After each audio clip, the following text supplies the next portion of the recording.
I wanted to motorize my window shades. That's it. Equity crowdfunding, or what they call a community round, it kind of fits right after an angel round, maybe in line with a VC round. It works well when you do have some traction, a prototype, concept, sales. That's where we kind of fit in. If you're chasing VCs, you don't really own your own destiny. But when it comes to equity crowdfunding, it's just like e-commerce. It's direct-to-consumer marketing. Amazon launched something which was formerly called the Patent Neutrality Program. This has since rebranded to the Apex Program. If you have IP, instead of going to the courts, you could file a complaint with another seller or brand that's selling a product that infringes on your IP on Amazon. I'm perplexed that Instagram and the other players haven't kind of caught on this, but if you're able to sell online, you're able to raise investment dollars online. It's not rocket science at the end of the day.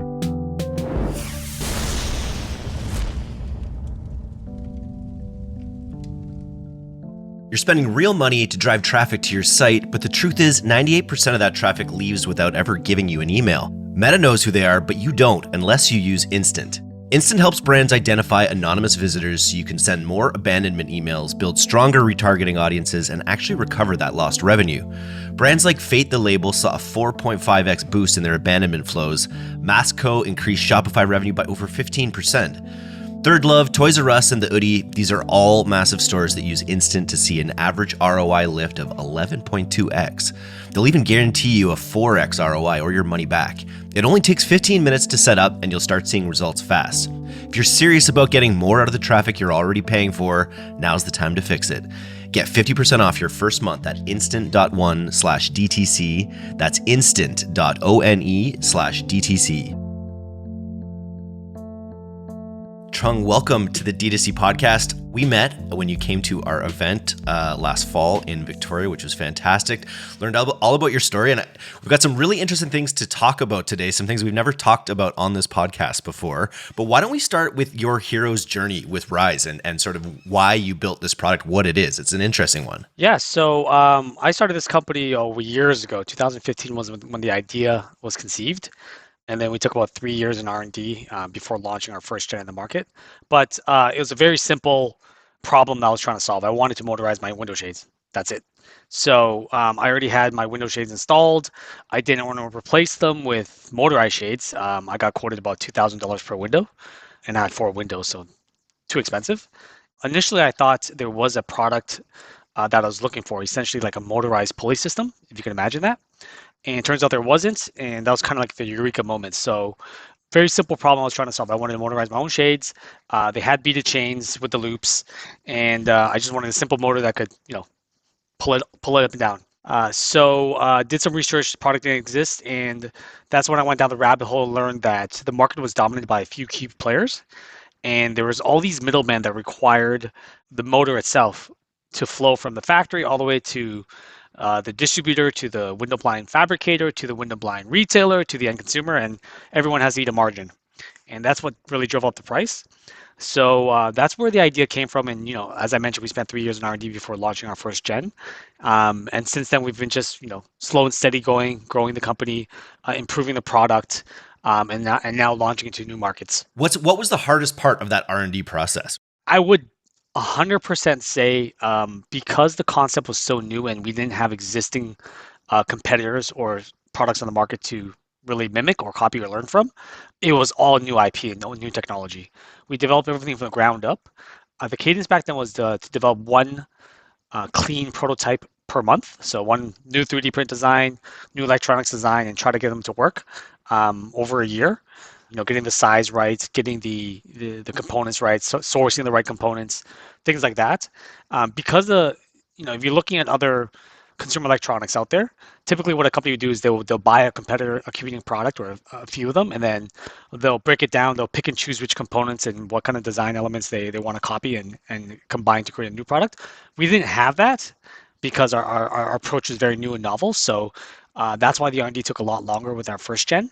But the benefit with that is that we applied for a lot of IP and we protected a lot of our inventions and aspects of the product that are extremely, extremely strong today. Super cool. And what's been the main growth, or maybe in the beginning, in the first few years, what was the main growth engine? Is it the same growth engine as today? Yes and no. So Back then, we did launch on a crowdfunding platform, Indiegogo and Kickstarter. And back then, those platforms are very popular to get startups off the ground. And from that initial campaign, we were able to raise our angel round. Angels saw the product, they loved the product, and that really got us the initial traction. But since we launched back then to today, it's been definitely just e-commerce. Like you're talking about Facebook ads, Meta ads, Google, those are the primary channels. Now Amazon as well. Those are definitely the primary channels. TikTok is another channel that we're going to be testing with a sister brand that we were about to launch. Yeah, we'll dive into that. It's a product that sort of sells. It's a new novel product, but it's so like the video just makes it so visually obvious what it is, and it looks so good. Video must be a big part of the strategy on Meta. It is today. I think back in the heyday, back in the Wild Wild West, you could just launch an ad and then make a lot of money. But it's much different now running ads. The creatives really matter, the video, the hook, and we focus heavily on video. Videos where customers learn about the product, and I like to say it's much different from if you're selling fashion or makeup online.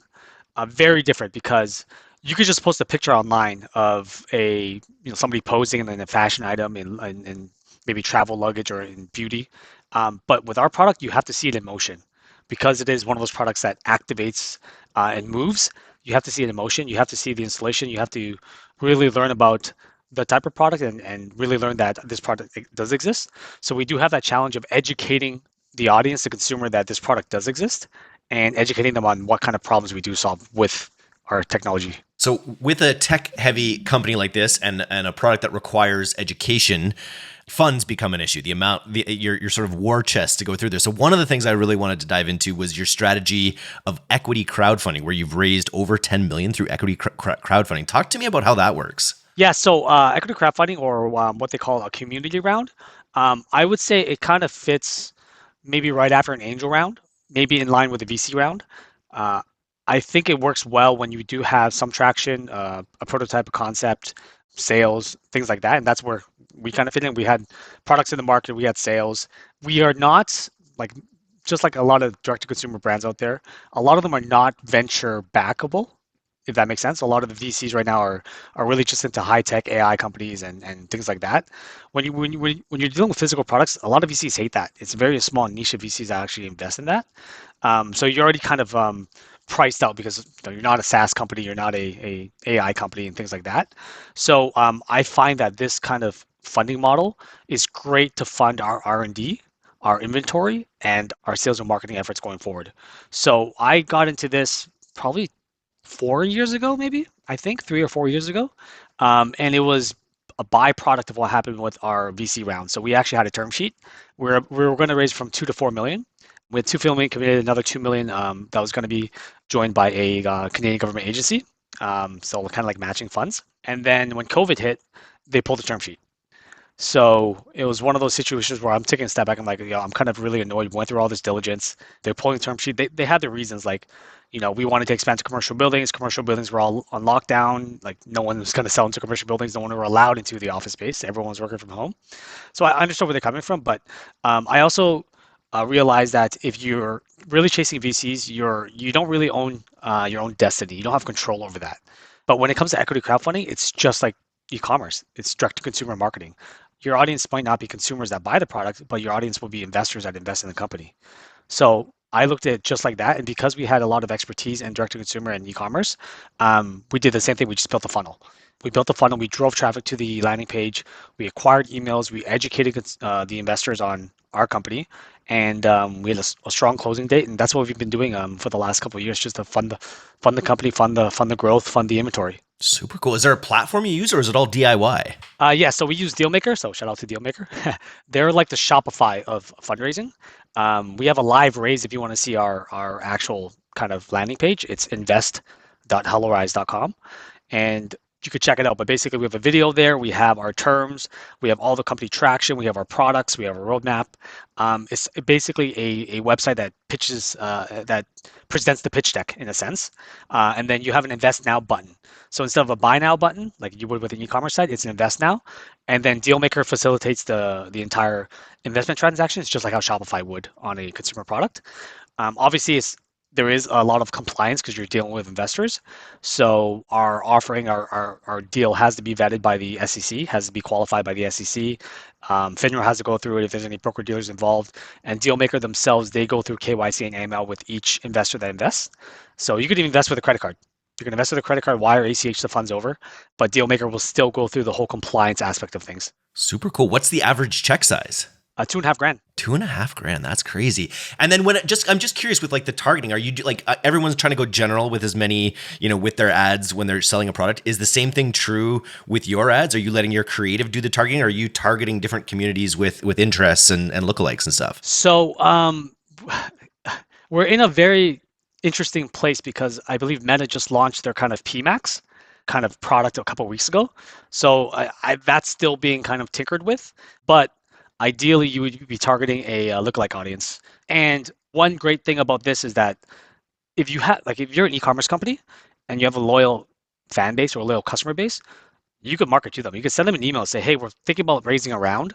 Would you be interested in investing?" And then you'll get kind of good data points on if they would invest. So your initial customers are going to be your early investors, like plain and simple. Yeah, because they love the product. It is like I just from seeing it, it seems like if you guys are out there and you have blinds that have a chain, you got to just go to Hello Ryse, ryse.com. We'll throw the link both to your crowdfunding strategy and to the product because. Super cool innovation. And that's my next question. With crowdfunding, is it required often that you have a bit more of a defensible IP or something complex or electronic, or can this kind of crowdfunding work for all different kinds of companies? Short answer is that all kind of companies out there. I think there was an alcohol company in the UK, Brewdog, that raised a lot of money. There's deep tech, future tech, like flying cars that raised a lot of money. I think one car company raised $120 million all through crowdfunding. It was a flying car concept. There was back then cannabis companies that were raising money. A lot of variety. You have I would say scientific materials, like different materials to build homes. Very, very broad concepts, not just tech, by the way. So a lot of consumer electronics, a lot of consumer brands raise money, like 5-10 million, quite easily because they have a loyal following. Super cool. And I imagine dealing with many smaller investors, you mentioned being able to control your destiny and how that's harder with like larger VCs and equity investors and stuff like that. Is that one of the benefits of this crowdfunding strategy, is that you're sending quarterly emails, you're sending reports, but you're not having to listen to as much feedback, I guess?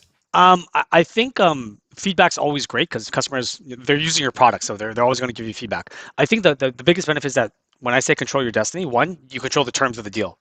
A savvy investor is not going to invest in a bad deal, so the terms have to be fair for the investors. So that's first and foremost. You don't have to give up a board seat. You could issue non-voting shares. If you're a U.S. company and you raise through a U.S. entity, you can raise up to 5 million, and under Regulation CF, it could be one name on the cap table. So all the investors get jumbled into an SPV, and then there's one name on the cap table, easier to manage. But the things that people don't realize, the legalities of how you structure the term sheet, quote unquote, is a lot more favorable with equity crowdfunding because you as the founder are making those choices. You're obviously not there to scam anybody or rip anybody off with terrible terms.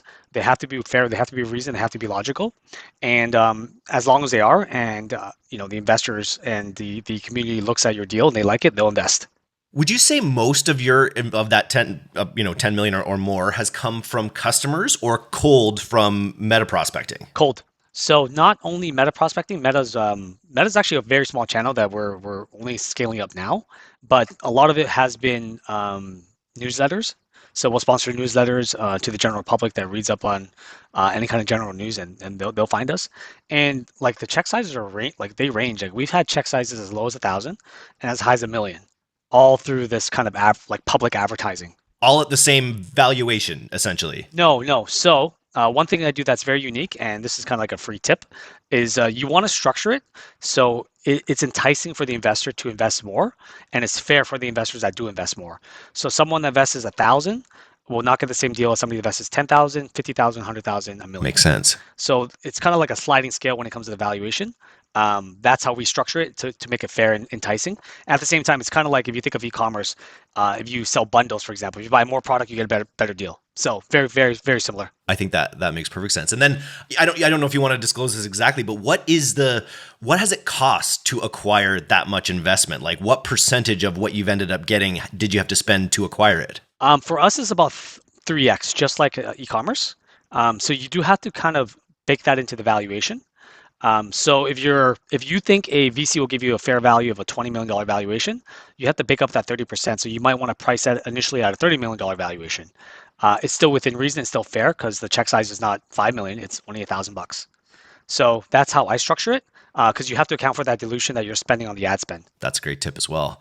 Let's shift gears and talk a little bit about like how much you guys have invested in patent and IP, and talk a little bit about what you discovered, some Chinese suppliers were doing to you. Yeah, so I love talking about this because I think it's one of those rare occasions that we kind of got lucky with timing. Amazon launched something which was formerly called the Amazon Patent Neutrality Program. They has since rebranded to the Apex program. And what that means is that Amazon, being a dominant distribution platform, if you have IP, instead of going to the courts, you could file an essentially kind of a complaint with another seller or brand that's selling a product that infringes on your IP on Amazon.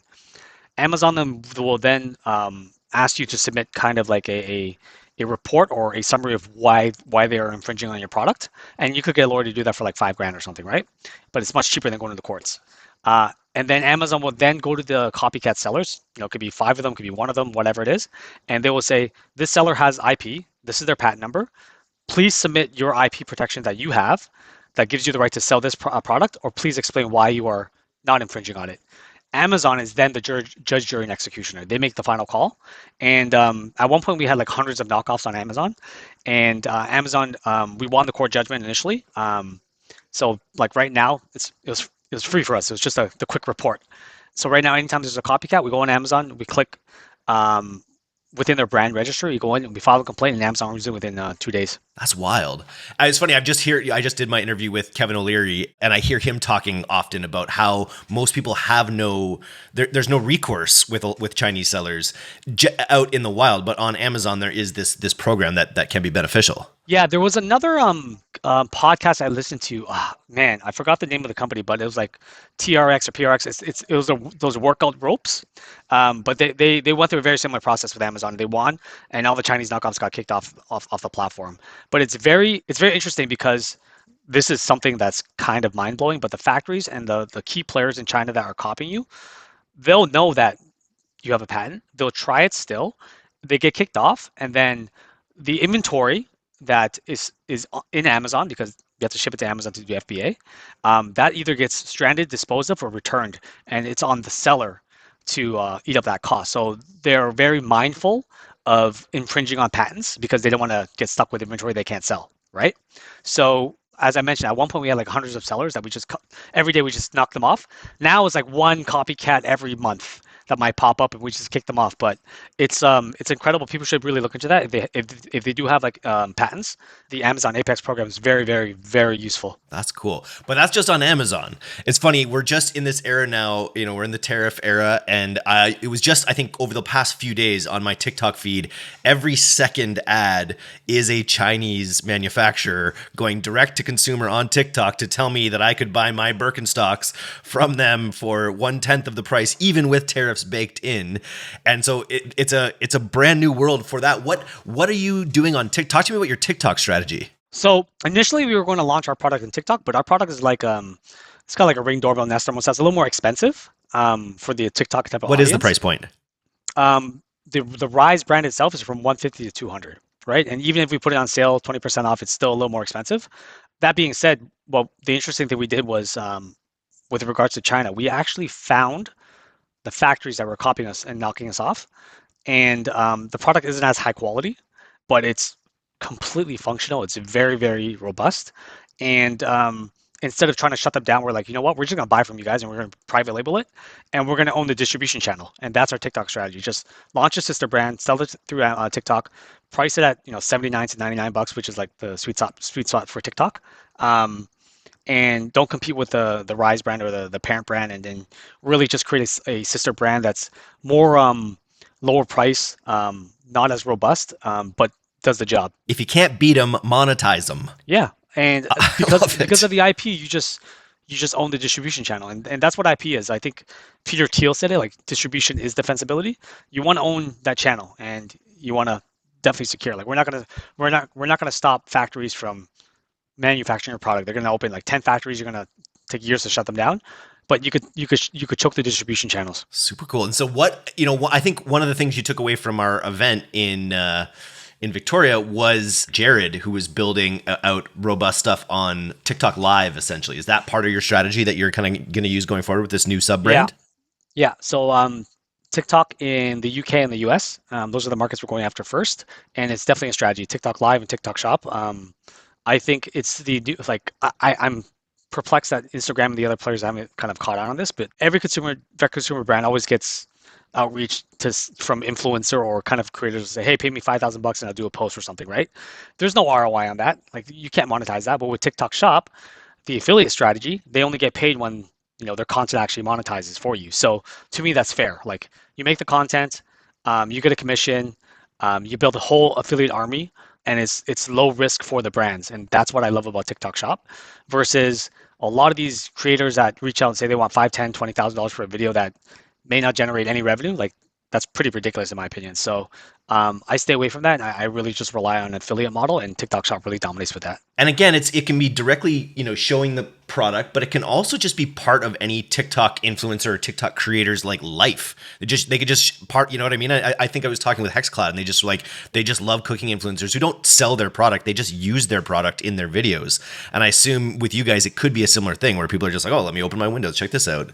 And Very and much they so. do it, Very much right? so. We had a lot of surprising like customers such as their videos and stuff, and some of them went viral. Some of them got a lot of views and whatnot. So we're happy about that. Did you connect with Brett Turner, the Pilot House team member, who is also like one of the biggest like tech influencers out there these days?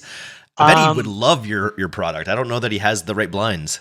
I spoke to him. I know he was doing a house. I didn't get his contact. I reached out to him on Instagram, but I don't know if he manages or not. But if you could give me in contact with him, I'll give him some free products. He could definitely Yeah, play around with it. I'm Yeah. going to make that connection right after this. What's going on with you mentioned in the pre-talk there that you're just sort of rolling with the tariff situation. Talk to me about kind of what you're dealing with importing your product from China right now. So, luckily for us, when Trump was during his first term, he already implemented that like 25% tariff across the board from Chinese goods. That wasn't removed. So during that time, our factory, the company that owns our factory in China, opened another factory in the Philippines. So we have that ability to shift production to the Philippines if that was ever the case. Um, I think a lot of people don't realize this, but during that time, a lot of manufacturing shifted to Vietnam because of those tariffs. So and that's what made Vietnam like the one of the powerhouses in the last 5, 6 years. Its economy is growing like haywire. But you also have to be careful that he might implement those tariffs in Vietnam, and it kind of kills their economy that way, right? So I think the Philippines is a good spot for us, but you have to diversify at the end of the day. We might have 1 or 2 shipments coming out of China, but then if worse comes to worse and we need to shift production to the Philippines, we could do that. What's your goal with Ryse, Aura? What's your goal with this platform? Um, we want to build a brand. We want to focus on window blinds, shades, automation. So we have that one product for window shades with the beaded chains. We launched a new product for curtains, for curtain rods and rails and tracks. And then we're launching a product for blinds that tilt the traditional wands. But that's kind of the focus for us. So if you think of Ryse, we want to be that solution people think of when they think of smart blinds, smart shades. That's kind of the focus of the company. We have the expertise with motorization. That makes sense to us. Kind of like how Ecobee really just focused on thermostat, or Nanoleaf focused on like cool lighting and things like that. So that's really our niche and focus. But we want to build a company. We have again a lot of investors through the equity crowdfunding, and we want to make a very very favorable exit for everyone. I think we would be a great fit with a larger tech player or somebody in the window blind space. But we have to build out that distribution channel. We have to get a little more traction. We have to build our brand. Like a Philips or something? Yeah, Some big. I think Philips was, I think they got divested from GE, Okay. but yeah, you're talking about one of those larger players in the space that wants to diversify. And your crowdfunding is always on. Is that right? It's like an always on situation. It's always on. So we do something called the Regulation A in the US, which allows you to raise, I think, up to 75 million every 12 months. So like the offering is live for 12 months, but we only actively market the round every 3 months. So there's a 3 month raise, 3 month gap, 3 month raise. Is because we don't want to be marketing to the same audience where they get too used to the kind of like the brand and the offering, and we want to change it up every quarter. What's your biggest challenge these days? Q1 has been very interesting with what's happening with the tariffs, what's happening with the economy. I think we're not seeing the same. I don't know if this is across the board with the other brands you're speaking with direct to consumer. We're not seeing the same level of ROAS, sales traction, conversions as we used to see like last year and the year before. So I don't know if you've seen that across the board, but that's what we're experiencing both on the investment side as well as on the product sales side. It's almost like, yeah, conspicuous consumption is getting a little more hesitant in a way, right? People are just a little bit tighter with their purse strings, maybe. Yeah, that's what we're seeing. So that's another reason why we do want to focus on the new brand, the sister brand that's a lot more affordable and targeting a different audience and see how that converts. Do you think you'll have other distribution channels with that one, or will you focus mainly on TikTok? TikTok, perhaps Amazon, but those would be the main channels. We have our own TikTok partners that we're working with right now. So definitely interested to see how we're going to scale there. Very confident though, very confident. Yeah, it's a great product. It like when you see it in action, it just makes perfect sense. And I could see it gaining, yeah, a lot of traction with people as people want, like the smart home trend is not going anywhere. No, right? Yeah. I think LG just acquired a platform, and so they're entering the space themselves. Nice. Any final words or words of advice for aspiring entrepreneurs out there? From my experience in hardware and consumer electronics, kind of to sum it up, IP is very important. Definitely secure that IP. Leverage what's available with Amazon to protect your IP. And if you're ever looking to raise from non-traditional sources like non-VCs and whatnot, then definitely look into Regulation CF or Regulation A in the US for equity crowdfunding and raising from your own customers and the investor base there. And I think with your podcast focused on DTC, it makes sense. Like if you're able to sell online, you're able to raise investment dollars online. It's not rocket science at the end of the day. If people want to follow your journey, where do you recommend they potentially reach out? Somewhere like LinkedIn? Yeah, you could reach out on LinkedIn or follow us on our any of our social media handles, Ryse, at Ryse. And yeah, you'll be able to find me there. Nice. Well, great to connect. We hooked up again at in Whistler, and then Ecom North coming up. When is that? That's in the fall? September. And you'll be attending that one as well? Nice. Sure. All right. Well, I'm always looking for an excuse to get to Toronto to see my family, so I will see you there as well. Thanks so much for taking the time today, Trung. It was super interesting. Awesome, man. I appreciate it.